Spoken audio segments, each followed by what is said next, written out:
Charge নাই তো কৈছো নাই আমি আজি ৰঙিয়াত Lux living interior and construction নামেৰে এখন নতুন অনুষ্ঠান এখন আৰম্ভ কৰিছোঁ। ইয়াত ফাৰ্ণিচাৰৰ লগতে ঘৰৰ সকলো ইণ্টেৰিয়ৰৰ বস্তু মানে আমি ভাল কোৱালিটিৰ দিম বুলি ইয়াতে এখন নতুন অনুষ্ঠানৰ স্থাপন কৰিছোঁ আজি। তাৰে উদ্বোধনী আজি অনুষ্ঠান এখন চলি আছে। গতিকে গোটেই অসমৰ ৰঙিয়াৰ ৰাইজক মই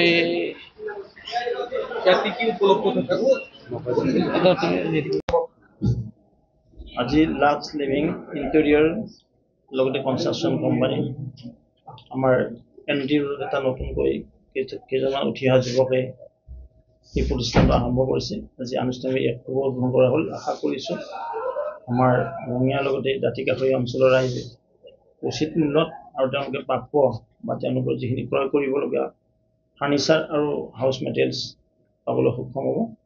মই ইছগতে এই অনুষ্ঠানৰ স্বত্বাধিকাৰীসকলক যিহেতু পাৰ্টনাৰশ্বিপত আছে 5জন উঠি অহা যুৱক সন্মানীয় যুৱক তেওঁলোকক শুভেচ্ছা জনাইছোঁ। আশা কৰিছোঁ ইয়াৰ জৰিয়তে তেওঁলোকৰ ব্যৱসায়িক প্ৰতিষ্ঠানটো আৰু সবল হ'ব আৰু গ্ৰাহক ৰাইজেও ৰঙিয়া চহৰতে এইখিনি কৰ্ম কৰিবলৈ সক্ষম হ'ব। আমাৰ ইয়াত খাস কৰি ইণ্টেৰিয়াৰ A to Z কাম কৰা হয় আৰু লগতে কনষ্ট্ৰাকশ্যনৰ কাম কৰা হয়। আলচাম ছাৰ্ভিচ দিওঁ আমি। লগতে আমাৰ ইয়াত ফাৰ্ণিচাৰৰ এভেইলেবল আছে। আমি নিজে বনাওঁ ফাৰ্ণিচাৰ, কোনো কিনি অনা নহয়, চেগুন কাঠেৰে বনোৱা হয়। আৰু আমি false ceiling, aluminium, steel railing, modular kitchen, wardrobe, আমাৰ ইণ্টেৰিয়াৰ যিমানখিনি বস্তু আছে গোটেইখিনি বস্তু আমাৰ ইয়াৰ পৰা যোগান ধৰা হয়।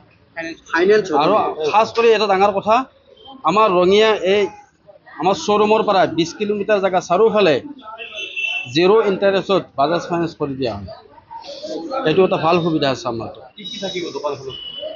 দোকানখনত থাকিব আপোনাৰ ইণ্টেৰিয়াৰৰ প্ৰত্যেকটো বস্তু থাকিব, যেনেকুৱা আপোনাৰ ৱাৰ্ড্ৰব, মডুলাৰ কিটচেন, ফল চিলিং। কাৰোবাৰ পইচা নাই, মিলা নাই, তেখেতসকলে ফাইনেন্সত কৰিব পাৰিব। ফাইনেন্সৰ সুবিধা আছে।